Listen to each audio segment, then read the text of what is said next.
Hello, hello, hello. Welcome to the weekly review with Sean Sharrock. I am Sean the Key Notorious, and of course, I am joined along with. And it's your boy Ciroc the Mike. How we doing? Ah, man, it's a lovely, lovely Tuesday. Of course, here in Florida, now everything's perfect in Florida, but some things are just that good. It's a nice day. Well, It's not a till now it's lovely. It's, raining. it's storming outside right now. Hey, we need that This is as rain. bad as it We haven't gets. had rain. We haven't had rain what, like 2 weeks. Come on, now. My That's orange true. tree. Ah, yeah, That's my true. orange tree needed this rain, bro. Exactly. Thank you, God. But Thank you, God. I'm not even religious. Thank you, God. Finally, about time. how's your week Anyways, going? How's your weekend? my weekend was good. However, I know you're probably looking at the screen right now, wondering who's that brother, that smooth brother that kind of look like me. He kind of look like me a little bit. I ain't gonna lie. We kind of like me. He goes. You kind of look like me. Yeah. I look like he older There you or go. somebody older. Anyway, so basically, he's Oh, a good buddy of mine. Real name is Dmitri, but he better known as the Booty God. Now, when I say the Booty God, I don't mean like like Cisco in a thong song. No, this is one of the best personal trainers and mental toughness coaches in Tampa. And listen, you guys know me. I work out all the time. I'm very conscious about my health. And I'm, real recognized real. I guess you can say that. And this guy right here has been in the gym every single time I've been in there. And not only that, he has been with a client training. Now with personal training, it's one of those things where, everybody thinks they can do it, but to actually witness someone on a daily. And Sean, I'm not like trying to, excuse me, Dimitri, I'm not trying to like gas you up or make your ego big, but you literally are in there with someone consistently and nonstop from, it doesn't matter if it's early in the morning when I get there, it doesn't matter if it's late at night. Thank you, man. Thanks for joining us, man. And yeah, man, we got a lot of questions and we're gonna learn a lot. Respect, man. I'm happy to yeah. be here. Appreciate you guys. So, Yes, yes. go ahead, Welcome to Sean. the show, Dmitri, the Booty Guy. Make sure you look him up on Instagram at the I, Booty lo- Guy. I You got to love look it saying that, up. by the way. Hey, that Booty guy. Instagram is a hot Instagram, man. It's nice. You That's a can't nice forget it, Instagram. right? We'll get into that later. But yeah, go ahead. Let people know a little bit about you. Yeah. Tell us about yourself. How did this all start? Like, how'd you get that name, first of all? Okay. Dimitri George, from Tampa, Florida. Is kind of where I live. I'm not really from here. Background Okay. is, I'm Jamaican. I grew up in New York. Oh, Um, Queens? nah, the Bronx, the Bronx. Figured it'd be Jamaica Yeah, Queens. All right, Bronx BX. I see you Mhm. out there. Shout out yeah. to BX. And then Disregard the hat. I grew up in. Yeah. I see you. And then I did most of my time in living in Orlando, Claremont, Florida. It's kind of my area. Okay. Moved to Tampa 2010 for college. Where'd you go to school? USF? No, University of Tampa actually. Nice. Yeah, graduated from there with 2 bachelors, and fast forward a little bit. Nice. Time out. 2010. My girl went to UT 20. Baby, you don't know the booty guy, do you? All right, we'll talk about that later. But go ahead, keep going. Yeah, fast forward, fast forward a little bit, and had a change of career personally, Okay. and here we are. The booty guy doing great things. How the name come about? That was your question. Yeah. How did that come about? Honestly, when you're looking for a trainer, what do? Mhm. You type in personal trainer, or you go to Instagram and you hashtag your city, Right. Tampa, Orlando, whatever, and you put trainer after it, right? Right. You're gonna find a ton of people, and you're probably not gonna find what you want because you're just finding trainer, trainer, trainer. What Right. I did was I That's niche true. got down into that niche specific market Right. and named it Booty God. So right away off rip, you guys probably would scroll right by me, right? Right. Like, well, I Because don't know about you're work on probably that. not one. You know what I'm saying? So I figured out exactly who I wanted. I want women between the ages of 18 and 99 that Hmm. want larger butt and want to be healthier and take control of their body, take control of everything. Well, Right. they can in Man, I Florida. like how you put that. I like how you put Yeah, you say and I'm I'm looking for and you I'm for sure you're you looking for a focus, not exactly. oh I'm trying to do this by you. No, what are you focused on? And that's what you choose, and that's what you're choosing to highlight. I like how you put that. That's something else. Really. Now, do you like so for instance, I'm glad you brought that up, right? So you have a certain demographic, right? But how many of them or how many instances have you ran into where yeah, they come in like, "Hey, I want a nicer butt, whatever."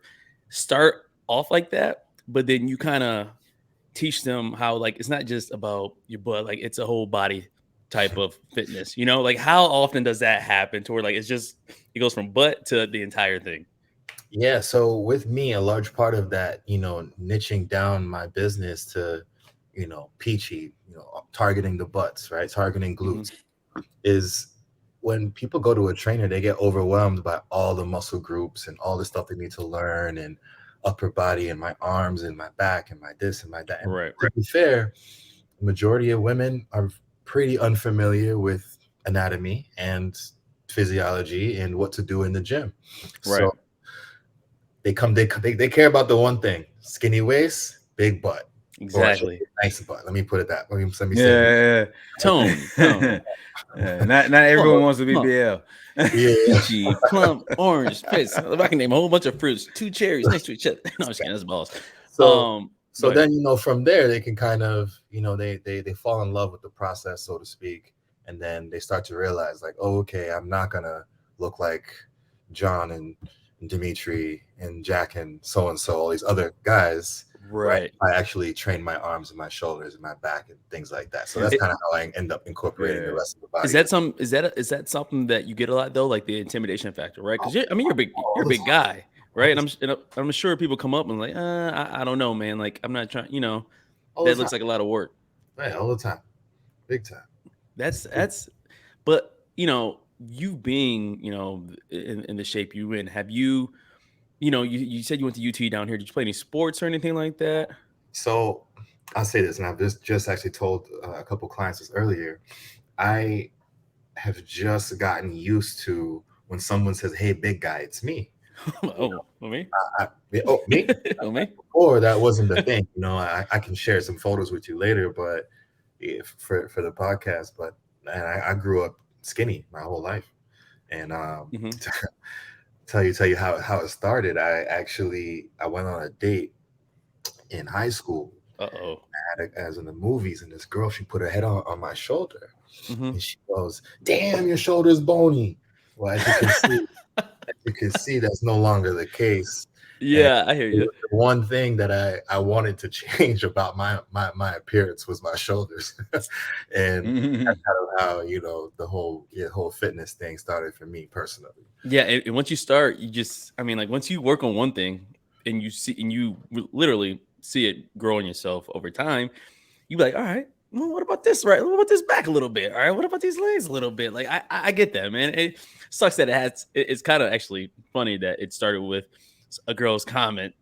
Now fast forward to now where you like the girls are reaching out to you to do the training for them. You know what I mean? That's how that works. So let me ask you, how did that come about? How do you decide, hey, I want to be a trainer? And instead of doing it the average way, the way you're doing it, which is more of an online, more of a package deal. Yeah. So how I got into it, after I graduated from college, I was working in corporate America. That's kind of what everybody wants to do when they graduate. And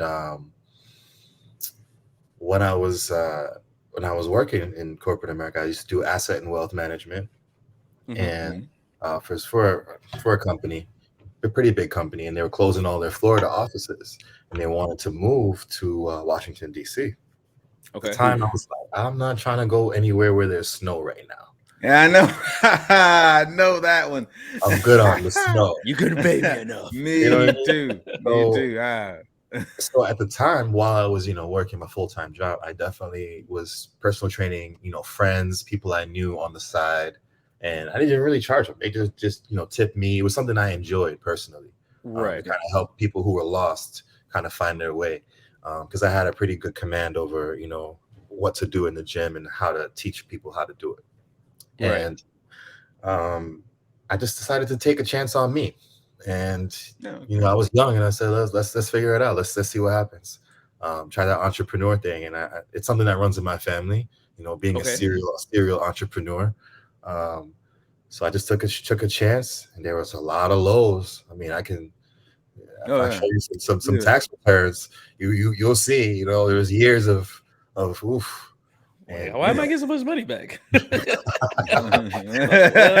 basically, we got to give you at least the minimum. We got to make sure you survive at least the next couple months, man. Yeah. And then, from there, we kind of grew. Social media became a thing. Instagram blew it up. And I have a different tactic. I don't treat my personal training like a job. I treat it like a career. Okay. That's kind of what separates me from a lot of trainers, and I treat it like a business. And for that reason, business is booming. So like, how do you, That's good. I'm sure when you first started, like, and I always kind of wondered this with other trainers, like, how do you set that like initial price? Is it from your experience, your licensing? Is it from, what the going rate is for other trainers, or it's just like whatever someone you think is willing to pay you? So it's definitely a huge combination of all the above. Okay. For me, that when I started, that was definitely one of the hardest things, because I was doing it because I enjoyed it, right? So the value I had for it was in the outcome, the result, not financially.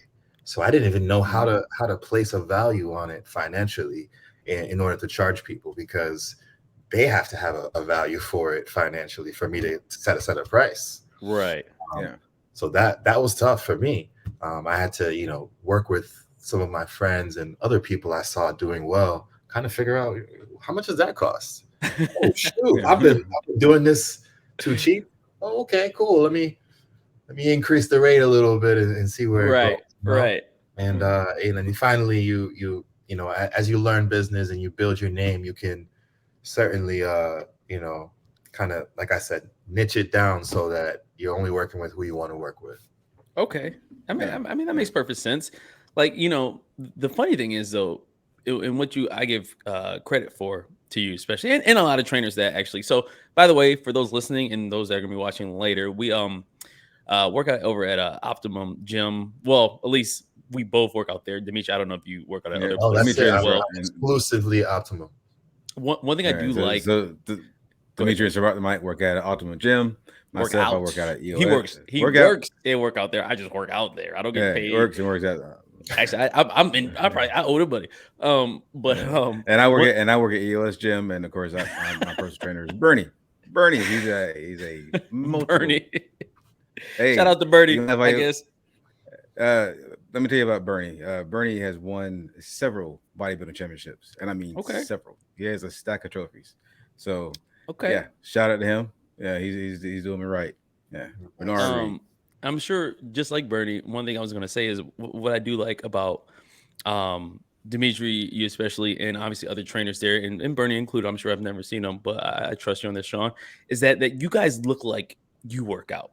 That is probably one of my biggest things. I remember I used to go to LA Fitness, the Signature Club. It's over on Del Mabry and I think Kennedy. Yeah. So, and no disrespect, because I'm not saying they didn't. I'm sure their trainers are well trained. They know things, whatever, to each his own. But I like some of them. I remember, they were older, so I took that into consideration. But anytime I seen a trainer that I personally felt that I was looked in better shape than they did, it's hard to take whatever they're offering like legitimate, right? So let me tell you something real quick about that. A lot of that is generational based, right? So like our generation, we trust what we see. Right. Older generation, they trust what they hear. Right. So like if I come into a gym and I'm an older 60-year-old guy, like I trust that guy that has all the credentials and all the degrees and he knows this and that, right? Versus the guy that just has a six-pack. Right. I get that. That's kind of the major difference, is age. Okay, so do you think people like kind of just gravitate to what they how they kind of see themselves, in a sense? Like if I had to choose between you and I don't know, older guy, who has 100 clients and all this other stuff. I don't know, man. It's just like, because to me, I look at you and I'll be like, okay, he knows what he's doing. You know what I mean? Like I don't want to have to do the research, behind the scenes on a trainer, which you should. Don't get me wrong. Don't just jump into it. But clearly, this person takes their fitness seriously. And given that, like I've seen you, over multiple months, it's not like, just one day you was just small and then you just got big. The next day, it's consistent. And consistency in training is everything, right? Because eventually your personal training will stop. You'll stop training somebody. They'll contract whatever they'll end. And then it's up to them to continue on. So yeah, man. I mean, I guess you're right about the generational thing, though, because I can see like an older cousin of mine, like just trusting an older dude. I'm like, all right, do your thing. Right. Well, I mean, you got to think about it. Football coaches back in the day used to come around with guts. I mean, they were very overweight football coaches and weight trainers. I mean, they were, but their players were all, rock solid. So they trusted what they heard. That's kind of what now you're getting more and more fit football coaches. I mean, you don't really see so many Andy Reid's out there so much anymore. Now he got the rings though. He got the bling. He does. Exactly. So that's because we sitting there at Long John Silver, he be doing plays like, all right, pass the tight end, whatever. But yeah, I can see that. But now there are some gyms. I won't name names. There are some gyms you go to. Either personal trainer will walk. I'll name them. Wait, you're the personal trainer. Yeah, name them. Yeah, shit. And pay attention. They gotta have they have a gut. They have a gut. They're kind of slow. It's like, how are you going to help me when I think you need to help yourself? That's a like, bro, you just started here yesterday. Like, how to what? All right, hey, Dmitri, if you want to, what gyms should you? I mean, we're not gonna get sued or nothing like that. We can edit this out if we have to. I mean, Sean, you work at a gym, 4A gym, so no. He don't. No. I'm retired Army. I'm retired Army. I do not work for no gym. No. Oh, okay, I work out at ES Fitness. No. I'm retired Army. No, okay, that's what back there. You've been retired for a while, as you can see. But I'll just give you a hard time, Sean. Hey, like gyms, don't ever go away. I would say commercial gyms are the ones that I try to avoid. Like, no offense to them, but it seems like it is. Planet Fitness has Pizza Fridays. Really? What? I'm about to sign up there. Like, hey, I'm just here for the Pizza Fridays. Do they have a Planet Fitness in Tampa? There's a couple. I've never. Yeah, I've seen them. Yeah, there's some. That's insane. Yeah. I get their motto though. You don't be intimidated when you go to the gym. Intimidated by who, man? Everybody is there to work on themselves. Like, nobody's there scouting. Like, all right, that dude's out of shape. That, you know what I mean? But it, like, gyms like Crunch. I used to go to Crunch before I went to Optimum. No disrespect to Crunch, but it was affordable. It was convenient. It was nearby, and a lot of people that went there. However, like, how do I say this? When I go to Optimum, I like it because everybody there takes it serious. Even if they don't take it serious, they're not in there wasting their time. You go to Crunch, at least. Exactly. You go to Crunch, it's like, man, people being there with jeans and sandals, and it's like, bro, like, what are we doing? And then, I mean, I haven't been to a Crunch gym, and I don't know how long, so I couldn't tell you. But really, they're in there like just coming off the street. It's just because that's how commercial gyms work. They need, like, the more members they have is how they make money. They don't care about you actually getting in shape. I watched the documentary. Oh yeah, that's true. Yeah, that's true. But like my gym is right down the street. This gym is pretty new.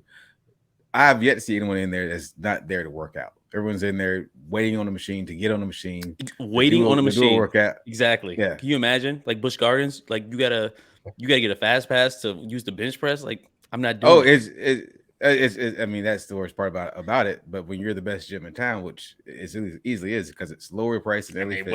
What do you consider best? Define best gym. Well, I'm saying as far as commercial, I'm trying to commercialize. Okay, it's cheaper than LA Fitness. It has more options than LA Fitness, and it's open 24 hours a day. That's a pretty big selling point. Yeah, but is people getting in shape in there, or are they just going just because it's 24 hours? No, that's what I'm saying. It's a complete workout gym. I mean, people are there to work out. People are not there to hang out and socialize. When you go in there, you see people working out, period. That's it. So yeah, it's not all commercial gyms that way. That's true. Now, Dmitri, like, speaking of Crunch, they have trainers too. Most of them are brand new. Like, when you first started, what is, like, I mean, if you could give advice to someone who just passed their PT exam, I don't know, last week, like, what is the one thing you give them as far as advice that would help them, advance their career to where you're at? Sure. So I'll tell you one thing to not do. Okay. Is don't overwhelm your clients with all the knowledge that you have. Like, okay, there are some people that are there because, for example, if I have a female that comes to me and I can tell she just wants a bigger butt. She just wants to have a nicer butt, rounder butt, stronger, whatever the case may be, right? Right. He doesn't want to learn and familiarize herself with terms like protract and retract and supinate, and pronate. And you count your macros? Yeah, don't. If you can remove a lot of the thinking for them and just tell them, do it. Like I tell everyone on my sales calls, I make this for any level of fitness that you might be on. Think about my plans as a fitness for dummies. And it's going to get you to where you want to be. As long as you can read in Spanish or English, you'll be. You speak Spanish too? Enough. I can write better. Oh my God damn! I didn't know that. I write better than I speak, so I can, for my online clients, they're successful. I've got quite a few people, South America, Central America. So. Oh my goodness, that's amazing. That's awesome, I didn't know that. That's amazing. That's the way to capitalize. That's you're not What do you centered to one group? You exactly out a little bit. Is online a better? I know since COVID, I mean, a lot of people have been switching to online format. Is that more rewarding? I mean, I guess you always prefer like one-on-one. Rewarding might not be the word I would use. More financially lucrative, yes, because there's only so many hours in the day, right? So you can only train so many people a day. Right. However, you're the one that can take on as many online clients as you can handle. Okay.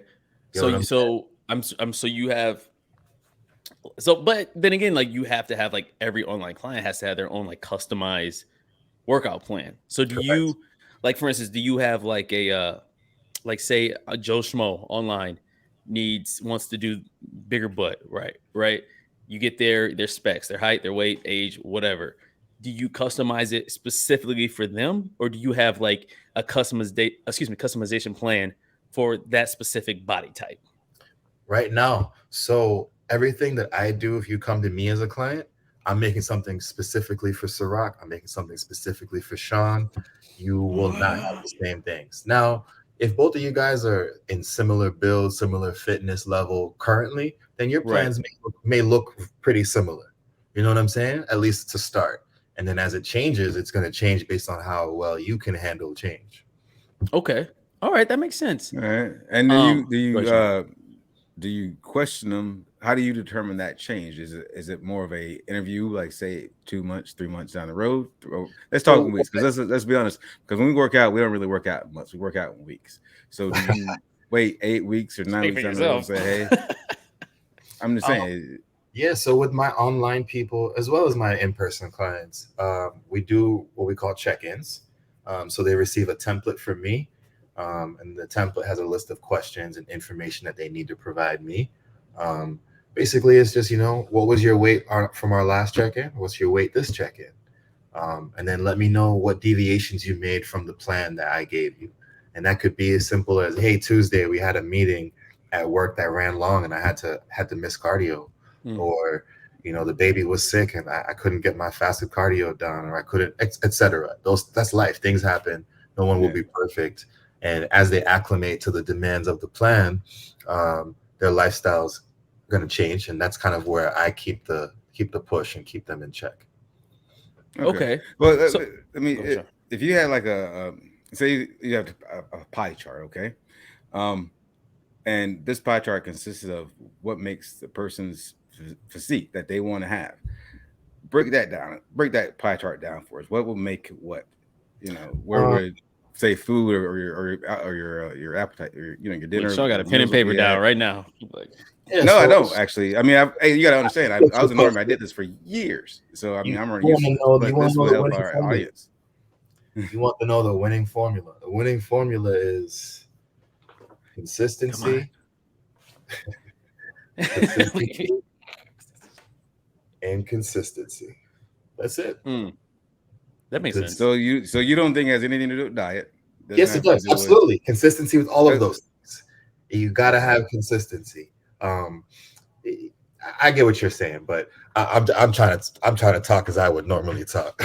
But yeah, okay. I wouldn't use numbers to break down a percentage like, hey, it's 50% diet, 50% cardio, 20. I would never use numbers like that, because everyone's goals are different. Exactly, they are different. So, if you're trying to look like me, I'm not going to say it's 50% cardio. I'm going to tell you it's a whole lot more of this, a whole lot more of that. You know what I mean? Right. Exactly. So it's definitely consistency with a structured program.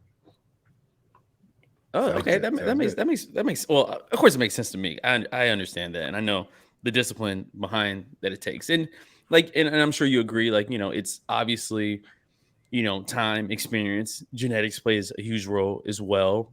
Goals, lifestyle, whether you got kids, whether you don't have kids, whether you're working all day, whether you're 1099, where you have more free time.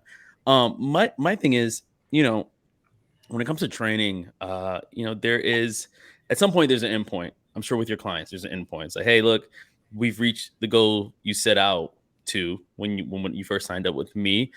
But I guess my question is, what's the rate? I guess if there's even a percentage of people who get to where they need to be goal wise, and then fall off after that.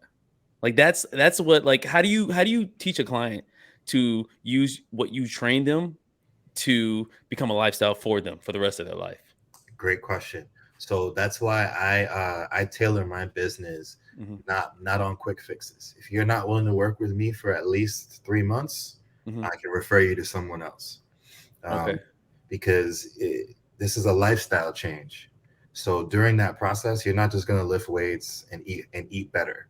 You're also going to learn how to do those things and how to implement them in your life at a pace that allows you to acclimate to them and not feel like it's something forced or something new. You know what I'm saying? Because if I told you, hey, Ciroc, right now I want you to eat no carbs for the next 2 weeks, right? Just as an extreme example. Right. That's overwhelming. It's a daunting task.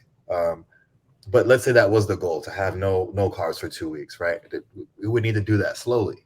Right. We slowly get you used to what that stress would be like before actually doing it. Right.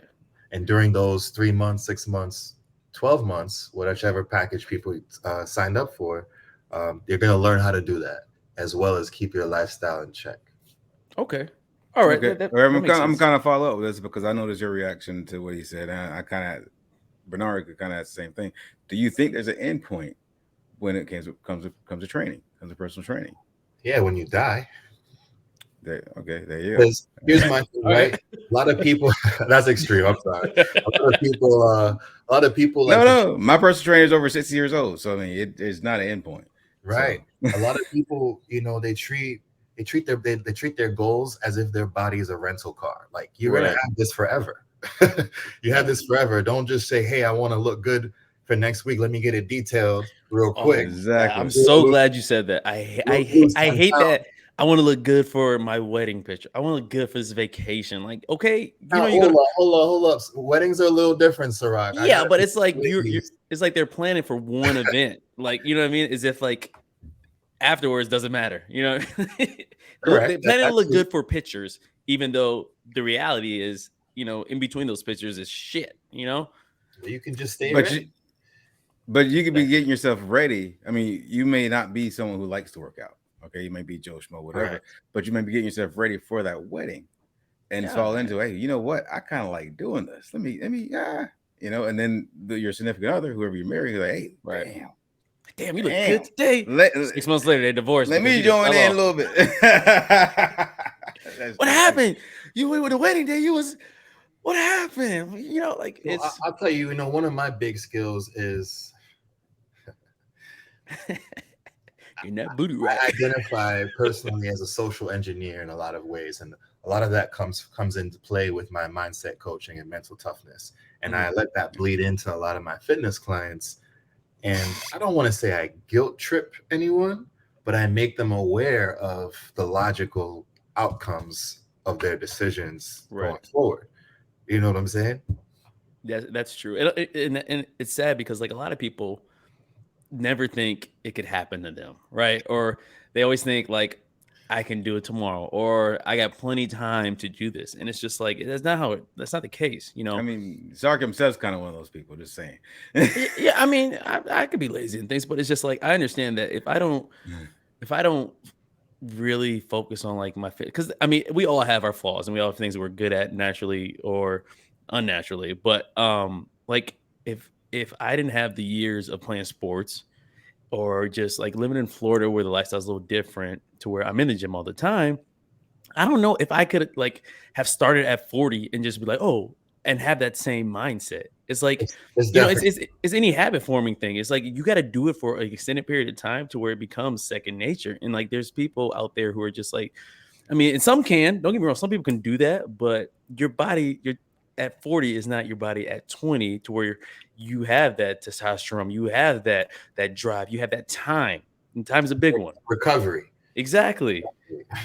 And That's it's tough, man. And you know, one thing I do want to point out is what I remember I seen one of your posts, and I loved it, by the way, where you posted like a like a little picture form, a little picture of these foods, like fast foods type stuff with the comparison, remember, with calories and stuff like that. And I thought that was great because most people, you know, when you think of eating healthy, you think of vegetables and rice and all this stuff. Yeah, that is true.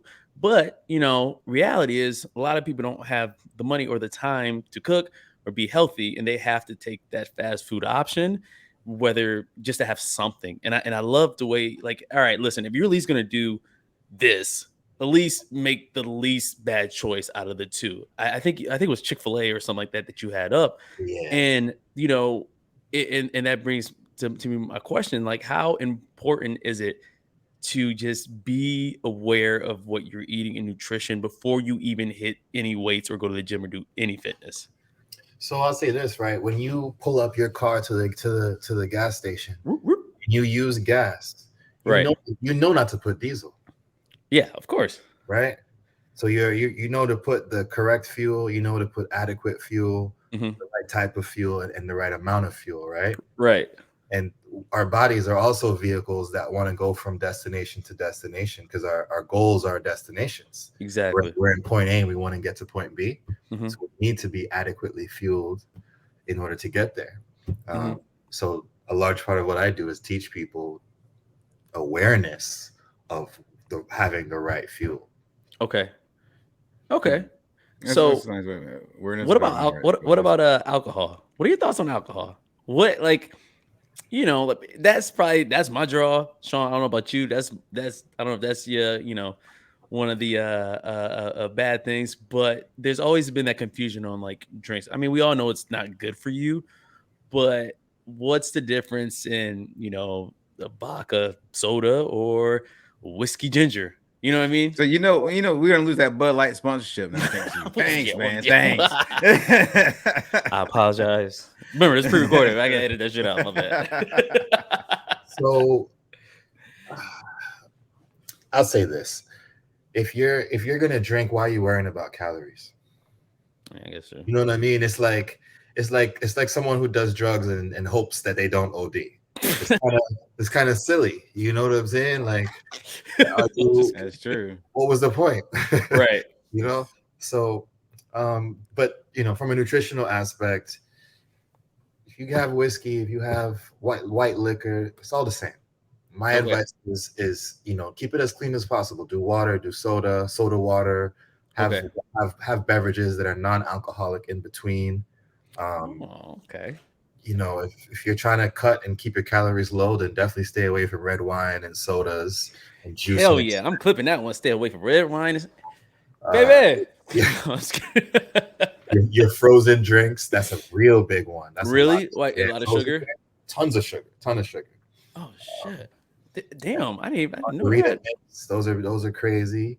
Mhm. You know, a lot of those older guys you mentioned, you know, your personal trainer was 60. So I'm sure you see the difference between other guys that are 60 and him. A lot of people that are older that drink a lot of beer, they have that distended kind of belly that's kind of hard Yep. looking. A lot of that Ugh. comes from all the phytoestrogens, plant-based estrogens that are in beer. And the yeast. And the yeast, exactly. So a lot of that is just over time. Sean, you looking like I feel like I can read your body. You're like, man, you sound like my doctor right now. No, because let's go over this. For one, I don't drink beer. You know, you've never seen me drink beer. Well, you're right. When I do drink liquor, I drink tequila, which does not have actual sugar and it has agave in it, so it's actually less than any other drink out there. Okay. And I do drink water in between. So yeah, I'm doing it right there, brother. don't know, Listen. man. I think you think we got a trainer. Like you all of a sudden you like a No. This was before the trainer. I've been doing this for years, which is why right. I've survived 5 heart attacks, which is why I'm still here. So Okay. you got to take what you have, and this is what I have, and I'm all I'm using saying it. is if I have a heart attack, I ain't drinking. And this man, nothing. right? Let me tell you, this man could take a lot of people who, let's say, a cardiac rehab type thing, and you make the cardiac rehab with a more stringent, harder program, you will actually have have a higher survival rate. I'm just saying, because that's what I did. I went and found harder programs, harder cardiac programs that pushes me harder to to stay, and it works. That's all I gotta say. That works. All right, that's fair enough. But listen, man, if I have a heart attack, I ain't drinking nothing. I ain't eating no red meat. I'm about to be looking like Mahatma Gandhi. I'm about to be skinny, lean, and praying every day that shit doesn't happen again. But that's just me. Yeah. We got different lifestyles. Anyway, so Dmitri, so you also do coaching for competing, right? Yes. So I'm an IFBB Pro. So explain what I know what that is, but explain what that is. So that is the premier professional bodybuilding organization in the world. Okay. There's a few others, but I can't think of their names right now for a reason. And earning your pro card gives you professional athlete status. Okay. I compete as a professional in men's physique. Oh, okay. When's have That's you done cool. it? Sean, weren't you? Didn't you want to get into that? Well, my trainer's one who saw me out for it. He said that I should do it, and has been pushing me to do it for months now. So finally, I relented and said, okay, let's train, let's get ready for it. So that's why I'm doing it. Yeah. How it's something I've never done and want to try it out and see what it is. I think you do good. I think you do good. How hard? I know, like, how hard is it? Because like I see some of these guys and I see some of the training well, not the training regimen, but I see the end product, I guess. And sometimes it looks like it gets to a point where it almost looks unhealthy. So again, it depends on what you want out of it. Right. Some people want to have the experience and say, hey, I did it. I lost, the 60 pounds, 50 pounds, whatever the number may be. And I had the courage to get on stage and learn X, Y, and Z, and I did this. And then there are people who are just competitive and they want to win. They want to place and they will do anything to get there. Yeah. Right. So, and then there's people in between. Here's I don't get fined. Speaking of competing, and this has obviously always been a hot topic. Like, what is?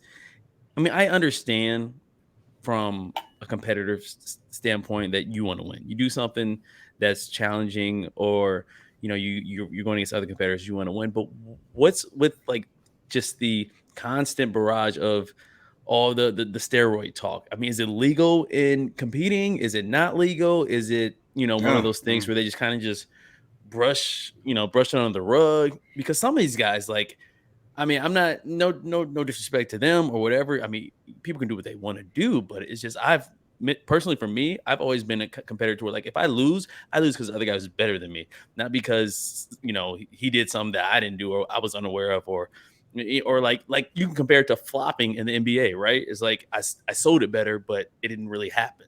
Yeah. Like, why is that such an issue? So I'll talk about a couple different points on that. So you said, is it legal? The answer is no. If you don't have a prescription for your HRT or your TRT, you're likely doing some illicit activities. At least in the United States. What's this in your blood? Like, oh no, I stay my burger. To get tested for steroids, for example, I'll say this: to get tested for steroids, like in the military, I was in the military. To get tested, they won't do that. It's too expensive. Right. So that's why a lot of guys in the military and law enforcement are able to kind of just get away with it, because it's too expensive to test someone for it. Right. When it comes to the NPC and the IFBB, there are tested shows. There are shows that are entirely all natural. The leagues are, I don't want to say they're expecting you to be natural, but they're not expecting you to not be natural. Let me say that then. Okay. And so the natural shows, what they're doing is they're enforcing the fact that every individual competing is natural, and they guarantee that by testing them. Okay. That makes more sense. And you can always tell though too, right? Because I think I've seen like I won't say you can always tell. Well, I'm saying like with the natural ones, like compared to yeah. I'd be like, oh, for bro. sure, for sure, yeah, big time. All right, that's fair. Yeah. So would you say like the bigger national ones are testing or not? The bigger, especially if money's involved, I would assume so. Like like the Mr. Universe, the Mr. World, and all of them. So those shows you mentioned are actually from different leagues. I'm not too familiar with those. In the past, I mean, here's the thing about steroids, right? Is they have the reputation that they have because of the 50s, the 60s, the 70s, and 80s, baseball and all of that, right? Because when what was it? The Olympics, Rio Olympics, was that 05, 08, whatever year that was. Mm. They did an anonymous survey to all athletes, and they asked every athlete, said, hey, if you took performance enhancing drugs and it guaranteed you to win your event, all your events for the next 2 Olympics, but you would die 5 to 10 years later, would you still do this? Over 60% of all athletes said yes. That's insane. So it's not. A lot of it comes to the value that you have for what you do in life. Somebody would say, hey, it's crazy to join the army. And in some aspects, it might be. But I did it. But you did it. Right, exactly. Oh, wow. So it's all about the value for the outcome that you want to have. That's all it is. That's all life is, actually. Yeah, but knowing you're gonna die 5 to 10 years later, because I assume most Olympic athletes are under 30. I mean, do you know when you're gonna die right now? Nope. But if I did, I would not. I would be. I wouldn't agree to it. But you don't. What would you do? You put energy into the things that you value, right? Yeah. And that's what they're doing. But it's also like I just have that pride and like that showmanship factor towards like if I'm gonna lose, like I said, I'm gonna lose because I wasn't the best. Like if I knew I needed something to be better, I'd be open about it. I'd be like, hey, look, I'm doing this, whatever. I'll be in the league with everybody else doing this. But it's just like because I was watching it's always some documentary, but there was this guy. He was a speed walker, whatever. I didn't even know there was a competition in the Olympics, but it is like speed walking. And he won. He had won in I think early 2000s. And then he had took steroids, or they found not steroids, but some type of drug where they found, and he got like banned for a little bit. And it was this whole ordeal. But it's just like, it's. I always think it's not about the guy getting caught. I always think about that person who didn't do it and got second place or got third place, who can't get that time back. You know what I mean? Tell you that the guy that didn't do it didn't get second or third. Oh yeah. Well, but I'm saying, but it's just like when you're competing on such a high level, he probably didn't even make it, right? And when you're competing on such a high level, especially with athletics, like there's a very small window where you can have peak performance, right? That's why you don't see 50-year-old NBA players. That's why you don't see 60-year-old track runners. It's just that's not a thing, right? It's that small window, probably from teens to early 30s, and then could you imagine being that person that found out that the guy that won your race didn't win legitimately, but it's been too long in time to where like it doesn't even really they win money, they win sponsorships, they win everything you could have won, and nothing happens. That's my thing. But besides, it's tough, man. It's crazy. Heck, you want to train me? Oh no, I'm kidding. No, but honestly, like Dmitri, you do kill in the gym. Like I see it, and that's what I also like to see. Like when you just said that, when someone says, "Hey, big guy," you turned around, I was like, "Thank God," because like I'm sure you're going to get annoyed of it at some point in time. But I used to hate like when you're that guy that's I'm not trying to blow anybody's egos up, but like if you're in a situation where you work somewhere and you just happen to be the guy in the best shape, like you get that constant, hey this guy, hey man, you work out? Like that's probably, I don't know if that's your pet peeve, but that's my, hey man, where do you work out at? As if like me telling you where I work out at is gonna somehow make you bigger. I'll tell you something funny, before I used to just laugh it off. Right. Oh, just whatever.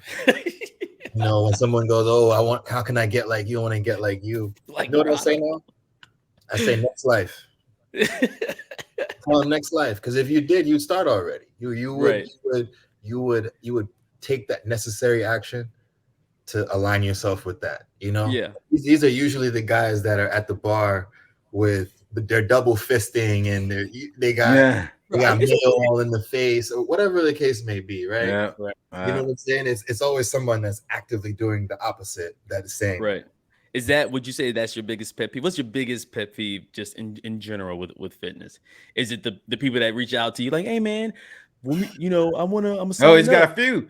He's got a few. Okay, hey, let's get your top. Like, I'll say this: if you could tell any future clients right now, like just the one thing, like don't ask me or don't do, or your biggest pet peeve, just to avoid it in the future, what would it be?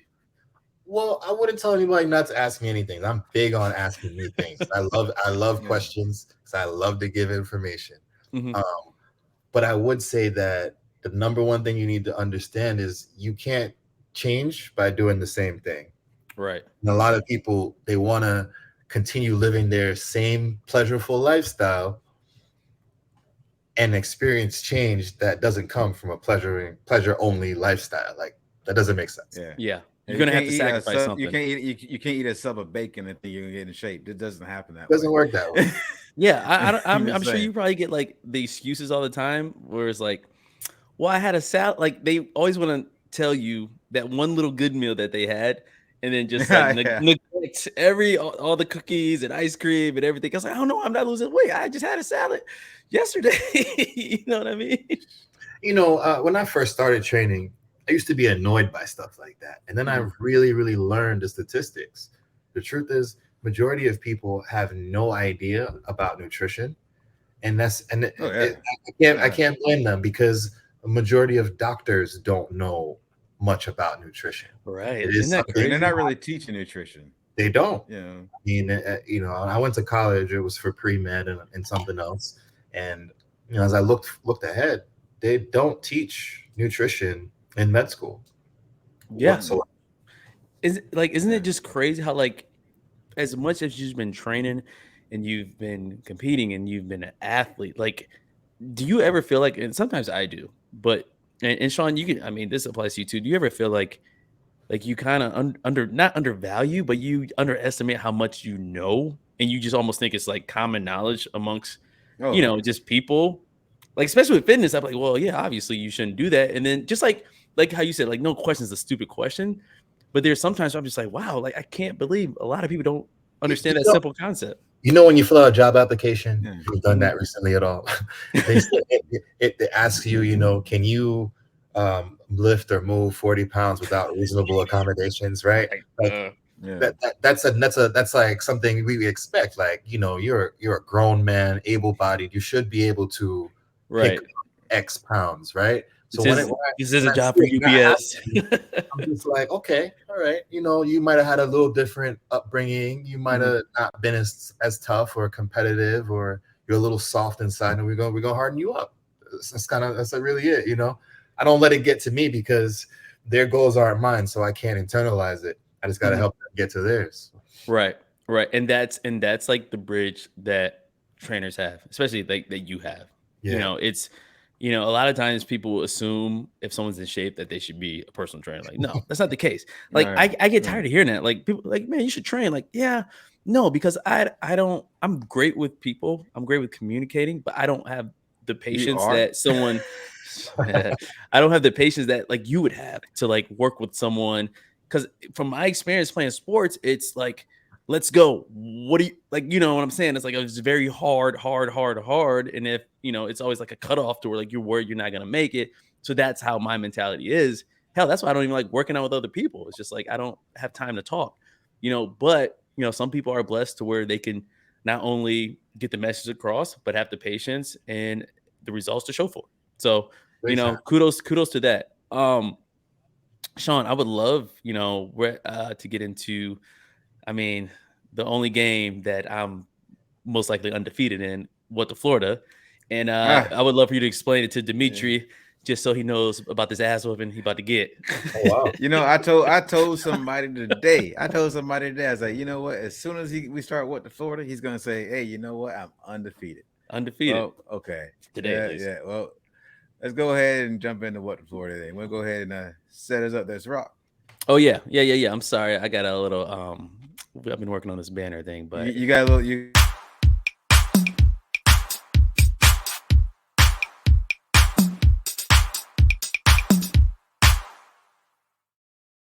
all right. So this is what Florida. I'm gonna read 3 different Florida stories. They're gonna happen in North Florida, Middle Florida, South Florida. They can all happen in the same spot. Doesn't really matter. You just gotta pick where they happen at. You don't have to know what city. Just pick that general area. Now, first, ask him the real question. You know what I want to hear. Jesus. All right. You know what? You asked the question. Dmitri with the UT. All right. So what do you consider? Which USF is just across from you guys. Just saying. Is Tampa in general considered Central Florida or South Florida? Central Florida. Let's go. If you're talking University of South Florida. If you're talking about the Tampa campus, yes. If you're talking about the Naples campus, then no, that's not Central Florida. Thank you. Appreciate it. You have done more than you know. because University of South Florida is also here in Tampa, which, South Florida is in the name. That's why he from South Carolina, North Carolina, one of them Carolina. So we're gonna give him the benefit of the doubt. Oh, anyways, you're from Michigan. You can't talk. That's the best. The state literally is waving. Can't win anything. All right, whatever. At least whatever. I don't even want to talk about this. Right? Anyways, go ahead with these stories.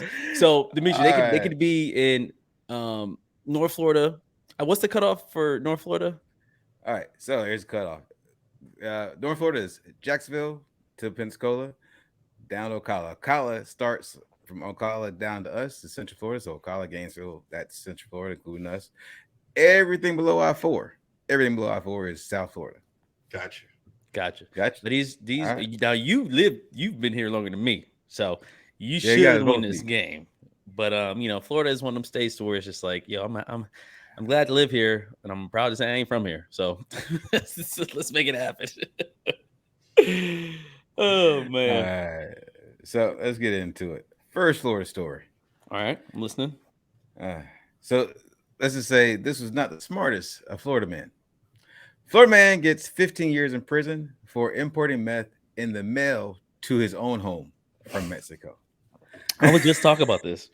I'm before you tell the story, Sean. I was just like, because by the way, I go to Cancun on Wednesday or tomorrow, and I was at work, and I was like, if the cartel put a gun in your hand and say, hey man, you gotta ship this kilo back to Tampa, and we'll pay you $100,000. I was like, yo, how would y'all do it? And like, where would you ship it? And somebody else was like, yo, one of these dudes at work said, I ship it to my sister's house. I'm like, damn, that's messed up. Like, ship it to your sister's house? And then another dude was like, I just ship it here to work. And I was like, that's a great idea. So it's funny that happened to be the story, but I'm not going to do that. That's not going to happen. So disregard what I said. Anyway. All right. Law enforcement, you heard it here first. It's a rock. Sean's trying to get me busted. Not Sean the King. All right. First Florida story. According to court documents, on May 19th, Homeland Security investigation conducted an undercover controlled receipt of a drug package that contained approximately 4.6 kilos of meth from an organization in Mexico. Yeah, a little package, not too much, just a little bit. That's enough for life. That's it. Okay. The package was shipped from Calietzico, California to a place in Florida. And that place in Florida coordinated with the HCI of that place and United States Postal Service. After the undercover agent received instructions from the Mexican DTO to divide the meth and send it to 2 addresses in Florida. Yep. On May 27th, one of the packages containing more than 2 kilos of the meth, was sent to Green's residence. Green is Leonard M. Green, who pleaded guilty to the charge. At least he was honest. I won't plead guilty for like that. I'm going down with guns blazing. It wasn't me. I ain't do it. Yeah, I ain't gonna book me for it either. At the package arrived, the agents executed a search warrant, and of course, they found the meth and interviewed Green. During the interview, Green admitted that he received the package, owned a firearm as a convicted felon. Of course, he's a convicted felon. Yeah, of course. I mean, let's make it extra. I mean, you dealing weight, you gotta have a gun. That should go hand in hand. Like, ain't no drug dealers out there like with swords and shit. No. And this makes it sweeter. This was not the first package sent to Green's residence. He also admitted that his residence was operating as a drop spot for drugs being mailed to the Florida area with a local drug trafficker. Okay, that's number one. That's the first story. Oh, and by the way, Dmitri, we guess once the third story is finished. Okay, got you. Oh, sorry about that. That's my bad. All right, second Florida story. You're gonna like this one. Oh my goodness, what an idiot! Florida man crashes a stolen car while searching for Wi-Fi. That's a common mistake. See that look, Dmitri. That's the same look I gave when I was researching. No, that's a common mistake. I don't know how many times I've dropped something in my car. I want to know what he was looking for. Like, what connection did he need that said, I get that free Wi-Fi? I don't really care about my car right now. Yeah, traffic, people, or anything else out there. That's not a girl. She's not a woman. That's a. Whoops. A Florida man allegedly stole an SUV, crashed into a building, and then ran from the deputies in search of Wi-Fi. Deputies noticed a stolen SUV driving on the beach, and deputies noticed a stolen SUV driving on the beach. The alleged car thief was Michael Barr. When deputies attempted to pull him over, of course, he took off. Deputies during the pursuit, Barr allegedly jumped out. Barr allegedly jumped out the SUV while it was still moving, and the vehicle ended up crashing into the building. Deputies found him later on in a motel room and made the arrest. Barr told authorities that his friends left him in Miami, so he hitchhiked. So he hitchhiked to this other place in Florida. You almost gave it away. No. I knew I was doing. You already gave a detail away to where I know where it is. Yeah, see? You said driving on the beach. Right. Sean never drive off. No, you think there's a lot of beaches right here. Okay, we'll see. So he one on this side, there's one on that side. This place in Florida, where he allegedly stole the vehicle to go find an internet connection. Yeah. He was charged with grand theft auto of a motor vehicle, fleeing or attempted to elude law enforcement, unlawful carrying of a concealed firearm. Of course, you gotta say strap. Of course, he has a firearm. I'm about to go get a firearm. I'm about to get a gun. And a whole slew of other charges. That's the second Florida show. Honest, so he must just had an iPhone, like not an iPhone, like an iPod or something, to get or he didn't have sales, or he didn't have to pay his phone bill or something. He was looking for, and he needed cell service. I don't understand the beach thing. Yeah, it's a whole thing. We'll get more into that one when the results come. Last Florida story. Florida woman checked into the ER, discharged, and then they got into her car and ran into the hospital. Ran her car into the hospital, I should say. Damn, what was she on? Here's a story. Right, that met from the dude that was buying the kilos.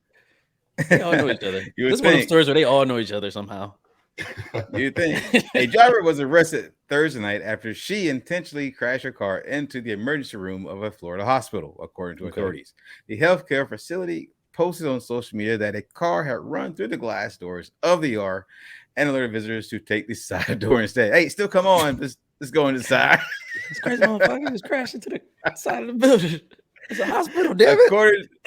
According to the report from the police department, a 31-year-old local woman named Natalia Wiltshire checked into the ER earlier in the evening to request medication. She was given a prescription which she felt did not have any effect on her. Said man, she was drinking, she was popping pills and just taking yak back. The patient indicated she wanted a different type of medication. She was issued and also wanted to speak with the doctor. At around 8:45 p.m. Your manager called Karen. Speak with the head doctor here, please. called an off-duty police officer working security at the hospital. The cop informed Wiltshire that there was no other care they could give her, and hey, you need to leave, lady. The suspect then turned around and walked out and said report. She was then seen getting into her 2019 black Honda CRV, drive over a median, and then accelerate, barreling into the ER's door, according to the report. I thought you can only park in the ER if like it was an ambulance or like a real emergency. Like you can't just go in there and be like, hey, I need some pills. Like, you gotta have like your leg has to be like off. Like you gotta be bleeding to death. I guess I mean, well, wherever this happened at, I know not to go to that hospital. So good to know. Yeah, of course, she locked the door. The cop ran up to the door. She locked the door, wouldn't let the cop in. He commanded her open the window, but she refused. He then placed the car in drive a second time and accelerated a second time before coming to the stop inside the actual hospital.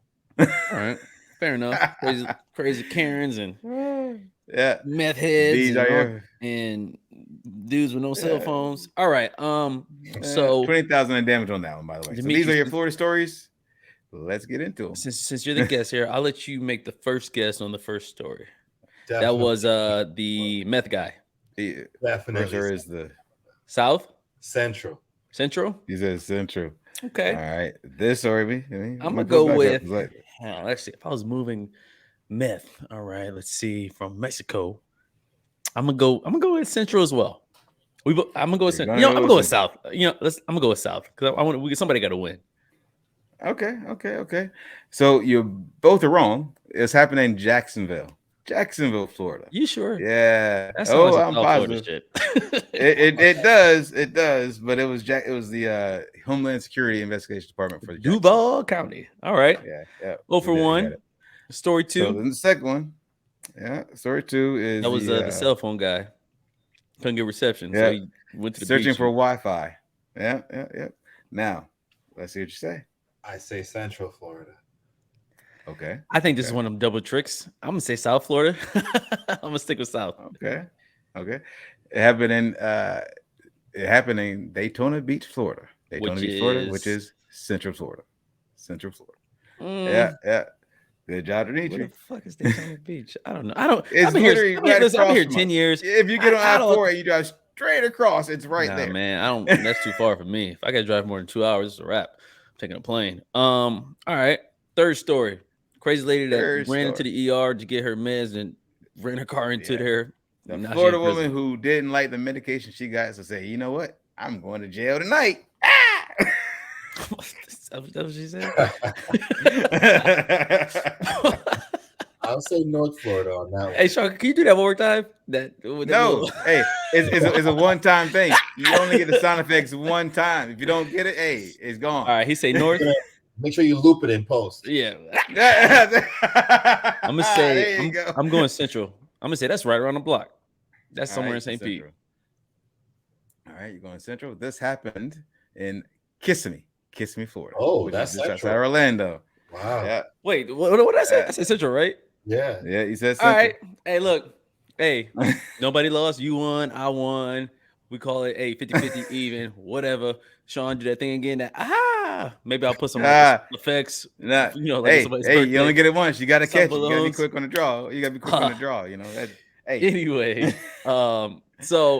basically, Dmitri, I want to thank you, especially for taking time out of your busy schedule. I know, like I said, you're working all day, all the time, and we checked out the website. It's pretty dope. And you keep working on those girls' booties. Dope. I mean, for their own health. Hold on, somebody was at the door. Thought it was my girl. Anyway, you keep working on that, man. We'll be sure to. Obviously, I'm gonna see you probably sooner than later. But I would like to say, is there anything you just let the people know how to find you? Anything you got going on? Go ahead. The mic's on you. Your time to shine. Yeah, man. If you guys are interested, you can follow me at TheBootyGod __ That's 2 underscores on Instagram. Guys, if for whatever reason you males are a little intimidated by the name, you can also follow me at Aesthetic Supremacy on Instagram. I love it. I forgot to ask that question. I wasn't even thinking about that. I was like, oh, what about the guys? No, yes, I'm following him on here. So I don't care. It's a nice Instagram. I ain't gonna lie. It's a nice Instagram. Appreciate it. It's definitely a thing, you know. Like guys don't want to be like, "Hey, who's your trainer?" The Booty God. You know what I'm saying? So Yeah, but you still in great shape. Like, I mean, like, all right, whatever. You I know, mean, I got plenty of guys that I train, and you know, they love it. They don't have a problem with it. But listen, we can put together another Instagram called Everything But the Booty, and then boom, let's you know what I mean? Woo! He trying to get us shut down. Listen, no, trust me, no, we're not getting shut down. What do you mean shut down? We're not even up. We down. We still at the bottom, trying to get up. But no, definitely check. So, do you only train people at Optimum? Yeah, my in-person trainings only at Optimum right now. Okay. I do offer like travel services, but you know, that's on a case-by-case basis. I've had clients that, you know, they'll fly me out to come and, you know, train them for the whole weekend, or, you know, they might have an event. And I had an actress once, and, you know, for her stress relief prior to filming, that's how she likes to kind of, you know, de-stress and regain her focus, is to train. And that's what's up. You know, doing it on your own is a little different. You have someone guiding you, you know, better. That's why I have a trainer. Because you know, I was in the Army. You learn how to work out in the Army, but man, I have a trainer because it keeps me accountable, and it gives me someone to work out with. So you always like having somebody there. Which like why I kept trying to get you to work out with me. Listen, man, my trainer is that Dedication 2 mixtape in my ears. I'd be like, okay, Weezy F, baby. Listen, I'm a music guy. I got music in my ears. I could go all day long. That's about it. Yeah.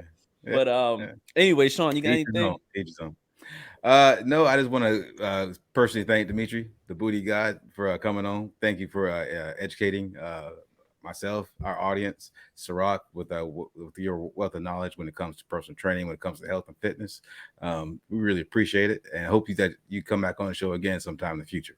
I appreciate you guys for having me. I definitely will be back. Thank you, bro. We appreciate it. Thank you. No doubt. Sean, you got anything else? I got nothing else. What's up? Hey, make sure you guys find that subscribe button, that like button, and follow us on everything that we own, because we're out there. And make sure, you know, comment a little bit, because we read those comments, and sometimes we may read yours on live. I do. So you heard it here first. Sirach's girlfriend. Just saying. Listen, all I know is, I just want y'all to do me one favor. I go to Mexico tomorrow. If you do not see me on Monday or Tuesday, call Homeland Security, because I've been kidnapped. I've been held against my will. I kind of look Dominican a little bit. They might get it mixed up. I don't know any Spanish. I've only watched 2 seasons of Narcos. So, like I said, if y'all see me next week, be on the lookout. Hit me up. You got my number. I got an air tag, so you know what to do. That's Dmitri, hang around. Dmitri, please do me a favor, hang around in the show. And other than that, make sure I got everything. Make sure I got everything. Make sure I got everything. Cool. Hey, I was making sure. Hey, all the T's are crossed, all the I's dotted. So this has been the weekly review of Toughness Rock. I am Sean the Key Notorious. Voice Rock the mic. Peace.